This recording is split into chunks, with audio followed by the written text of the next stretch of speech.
Konflik bersenjata antara Rusia dan Ukraina berpotensi untuk berkembang jadi Perang Dunia Ketiga.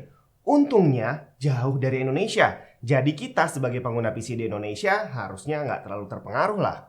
Emang ya?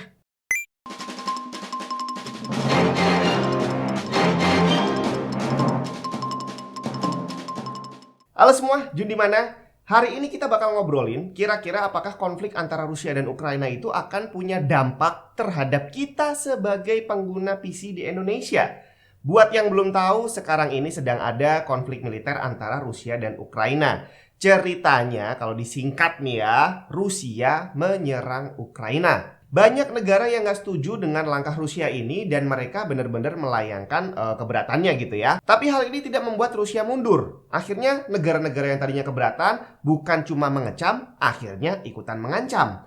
Dan Rusia begitu diancam malah justru ngancam balik bre. Begitu banyak negara ini akhirnya memberikan sanksi kepada Rusia, akhirnya Rusia malah bilang secara terang-terangan bahwa siapapun yang ikut campur bakal kena balasan yang tidak pernah kalian bayangkan sebelumnya. Dan Rusia langsung memerintahkan kepada pasukannya untuk mengaktifkan semua senjata nuklirnya. Gila banget gak sih? Tapi detail tentang konflik ini tidak akan kita bahas di sini karena emang bukan ranahnya Tech and Tips gitu ya. Dan lagi ditambah kita di sini nggak zaman perang aja, tapi udah berasa kayak di zaman perang juga bre. Mau beli minyak goreng aja mesti ngantri.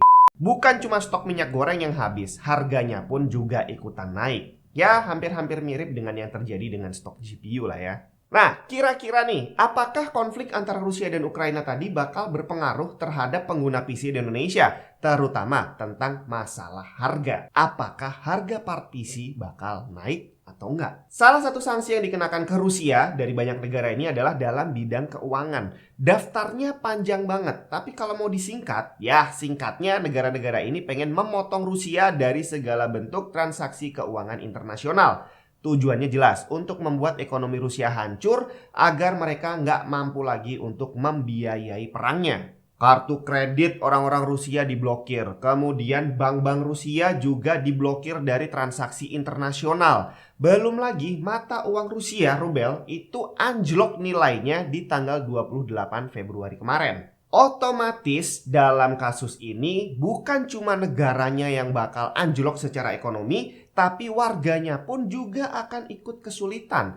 Terutama buat orang-orang yang menggantungkan hidupnya pada transaksi internasional. Mungkin jual beli, mungkin transfer dana, dan segala macam. Akhirnya warga Rusia harus kreatif. Mereka harus cari gimana caranya untuk menyelamatkan aset mereka. Biar mereka nggak semakin terpuruk. Secara tabungan mereka di bank juga akhirnya jadi nggak ada nilainya. Kemudian orang-orang yang menyimpan atau berinvestasi dalam bentuk saham juga harga sahamnya ikutan anjlok. Pokoknya semuanya jadi serem untuk warga Rusia. Nah, kira-kira apa yang harus dilakukan warga Rusia untuk bisa menormalkan atau at least meminimalisasi dampak ekonomi dari perang ini? Gimana caranya mereka bisa menyelamatkan aset? Gimana caranya mereka tetap bisa melakukan transaksi luar negeri gitu? Udah bisa kebayang belum? Secara semua rekening mereka nggak laku lagi di dunia internasional. Ada satu cara untuk melakukan transaksi internasional tanpa harus lewat bank. Dan cara itu juga berlaku untuk orang yang pengen investasi. Gak harus lewat saham, mereka juga bisa investasi dengan satu cara ini. Masih ingat sama yang namanya decentralized finance, cryptocurrency, Bitcoin, Ethereum? Bener banget. Itu adalah salah satu penyelamat warga Rusia. Dan sepertinya langkah inilah yang diambil oleh banyak sekali orang Rusia sekarang ini. Sejak tanggal 28 Februari kemarin, di saat harga rubel anjlok, diperkirakan ada banyak banget warga Rusia yang melakukan pembelian besar-besaran untuk Bitcoin dan Ethereum.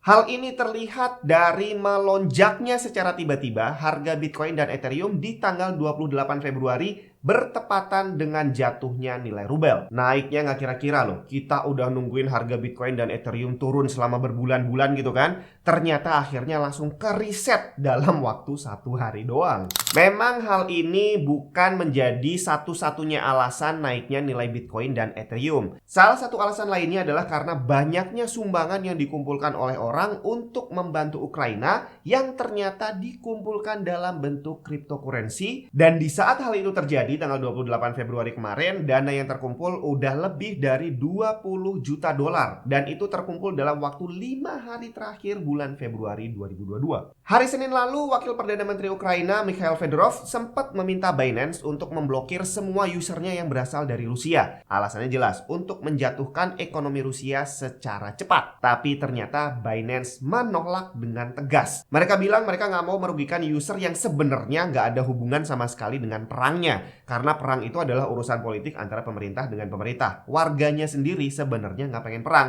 Jadi kalau bisa, ya jangan dijadikan korban dari sisi yang bukan sisi perangnya. Dan hal ini sangat masuk akal mengingat cryptocurrency adalah decentralized finance. Semuanya tidak terpusat, tidak ada pihak yang bisa mengontrol transaksi. Artinya, walaupun dia bank ataupun pemerintah, mereka nggak punya hak untuk mengontrol transaksi cryptocurrency. Dan permintaan Fedorov tadi jelas-jelas bertentangan dengan konsep cryptocurrency. Terus dari tadi ngobrolin masalah Rusia, Ukraina, dan nyambung ke cryptocurrency. Hubungannya sama kita apa? Buat kamu yang udah sering nonton video saya, mungkin udah mulai paham kemana arah pembicaraan saya dari masalah harga cryptocurrency dan nantinya hubungannya dengan harga hardware komputer. Selama lebih dari 1 tahun ini kita udah ngeliat bahwa harga GPU itu naik dan turun mengikuti harga Bitcoin. Dan di saat harga Bitcoin dan Ethereum ini naik, maka profit yang didapatkan oleh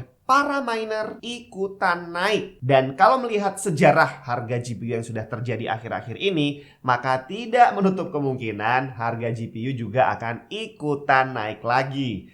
Turunnya harga Bitcoin dan Ethereum yang udah kita tungguin dari sejak akhir tahun lalu terancam akan cukup sampai di sini, dan berarti harga GPU yang dari akhir tahun lalu sampai sekarang udah perlahan-lahan turun terancam cukup sampai di sini juga. Saya bukannya nakut-nakutin, saya cuma ngasih insight aja bahwa hal ini mungkin saja terjadi karena selama ini sudah terjadi seperti itu. Belum tentu kejadian, tapi besar kemungkinannya akan terjadi. Jadi buat kamu yang sampai saat ini masih menahan diri untuk gak beli GPU, menunggu harga semakin turun lagi, ya kalau semisal kamu takut harganya bakal naik lagi, beli aja sekarang gak masalah. Karena kalau ngelihat dari harga Bitcoin dan Ethereum saat ini sedang naik tinggi banget. Kita nggak tahu sampai kapan konflik antara Rusia dan Ukraina ini akan berlangsung. Tapi kalau kita ngelihat dari pergerakan harga murni aja, walaupun tanpa konflik ini, harga Bitcoin dan Ethereum juga sebenarnya nggak turun-turun. Mereka sempat turun mencapai titik terendah di tanggal 24 Januari lalu, tapi dari saat itu sampai sekarang harganya cenderung naik.